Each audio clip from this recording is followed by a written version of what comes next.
para o Dr. João Pedro Sansão, que vai sustentar oralmente de forma presencial e o fará pelo Amicus Curiae União Catarinense dos Estudantes. Pois não, Dr. João Pedro Sansão. Está com a palavra pelo prazo de até 10 minutos. Excelentíssimo senhor presidente dessa corte, ministro Luiz Fux, em seu nome estendo os cumprimentos aos demais ministros, em especial nossa vice-presidente e relatora desta ação. Cumprimentar também o subprocurador-geral da República, os colegas advogados que estão atuando nesta ação, em especial meu colega Flávio Paganini, que auxiliou ao longo deste processo. Agradecer também a condição de estar aqui como estudante de Direito que teve seu 10º semestre no início da pandemia, então, fruto da matéria que estamos discutindo também, e que pode hoje estar aqui já formado, advogado, e estando vacinado, com o avanço da vacina nessa retomada recente das sessões presenciais. Gostaria ainda de fazer uma saudação aos estudantes de todo o Brasil, em especial aos estudantes trabalhadores, os moradores de periferia, que muitas vezes, na omissão do Estado em fornecer uma educação pública, gratuita, de qualidade, não tiveram as mesmas condições de acessar o ensino das universidades públicas. Antes de mais nada, com a responsabilidade de quem vem a essa tribuna falar em nome do movimento estudantil de Santa Catarina, rememorar a luta histórica que os estudantes sempre tiveram no Brasil na defesa da educação universal, de uma educação pública, que é o nosso grande objetivo enquanto política pública. Essa é a razão de ser do movimento estudantil, da UCE, a União Catarinense dos Estudantes, da UNE e de tantos outros espaços de luta. Mas esses objetivos nós travamos e buscamos eles do outro lado da praça, no Congresso Nacional, na disputa junto ao Poder Executivo.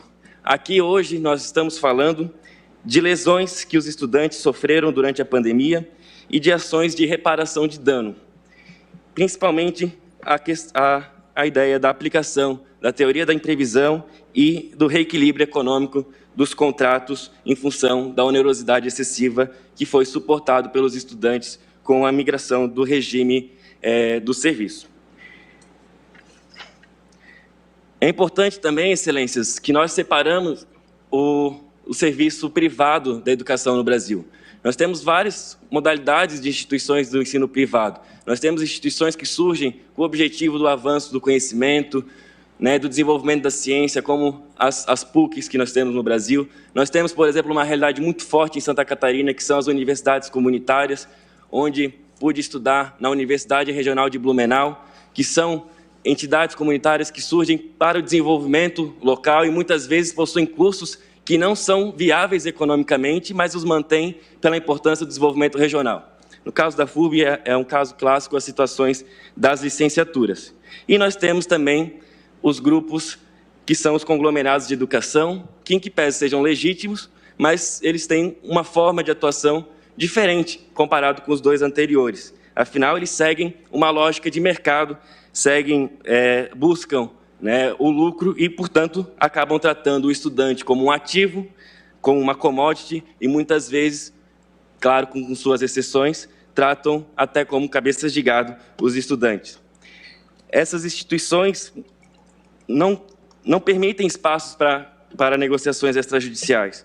Essas instituições, muitas vezes, durante a pandemia, dissolveram turmas, criaram, por exemplo, apenas aulas gravadas para tirar dúvida com o professor, era preciso mandar um e-mail para o monitor para responder em 2 semanas. Então, houve, de fato, um prejuízo com os estudantes.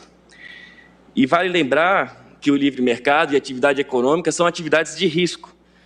E atividades de risco impõem que, em dados momentos, se assuma a possibilidade de eventuais prejuízos, porque é da dinâmica da atividade.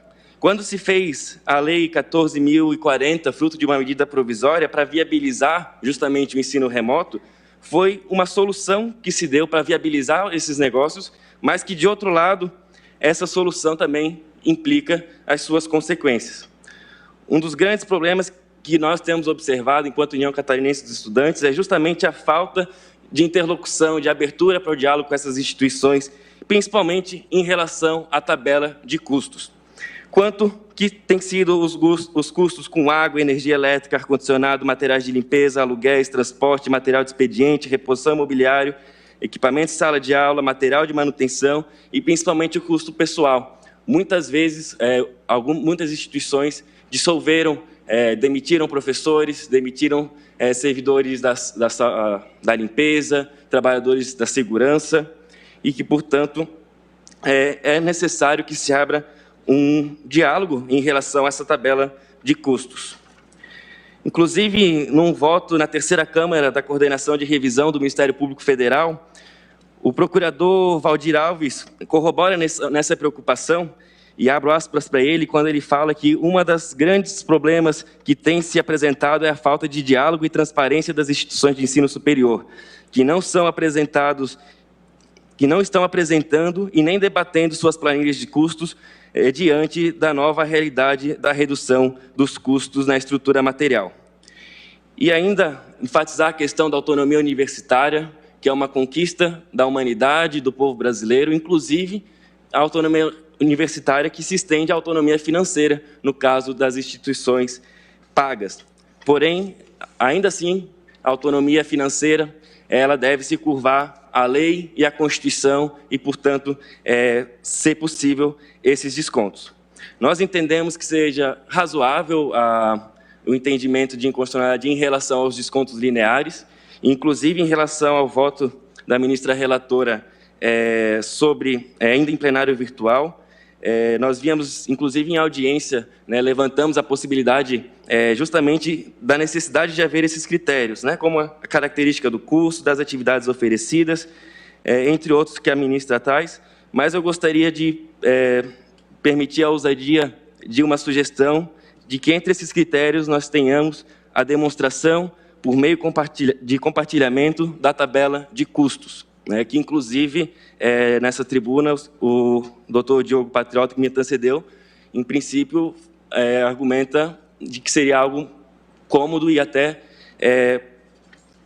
que as instituições estariam dispostas a realizar, que confesso que não é a realidade que muitas vezes nós enfrentamos, mas que entendemos que seria uma questão importante para constar no acórdão, justamente dentro dos critérios, até para aprovar as questões dos custos advindos da transposição para a via eletrônica, do investimento financeiro em plataformas e os gastos de maneira geral, haver esse compartilhamento da tabela de custos.